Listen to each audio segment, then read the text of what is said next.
വധശിക്ഷയ്ക്ക് വിധിക്കപ്പെട്ട മലയാളി യുവതി നിമിഷപ്രിയയുടെ മോചനത്തിനു വേണ്ടി അങ്ങ് നടത്തിയ ശ്രമങ്ങൾ ഇപ്പോഴും ആ ശ്രമം തുടരുന്നു. അതാണ് കാന്തപുരം ഉസ്താദിന്റെ മനസ്സും മഹത്വവും എന്ന് എടുത്തു പറയാൻ ഞാൻ ആഗ്രഹിക്കുകയാണ്. ഇത്തരം പ്രവർത്തനങ്ങളിലൂടെ വലിയൊരു സന്ദേശമാണ് സമൂഹത്തിന് നൽകുന്നത്. നമുക്ക് വ്യത്യസ്തങ്ങളായ ചിന്തകൾ ഉണ്ടാകാം, വ്യത്യസ്തങ്ങളായ നിലപാടുണ്ടാകാം, പക്ഷേ ആത്യന്തികമായി നമ്മൾ മനുഷ്യരാണ്. മാനവികതയാണ് നമ്മൾ ഉയർത്തിപ്പിടിക്കേണ്ടത്.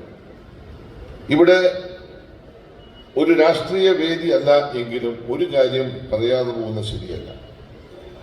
സമസ്ത നടത്തുന്ന പുരോഗമനപരമായിട്ടുള്ള സെക്യുലറായിട്ടുള്ള പ്രവർത്തനങ്ങൾ ഇഷ്ടപ്പെടാത്ത ചില വർഗീയ സംഘടനകൾ നമ്മുടെ നാട്ടിലുണ്ട് എന്നത് എടുത്തു പറയാൻ ഞാൻ ആഗ്രഹിക്കുകയാണ്.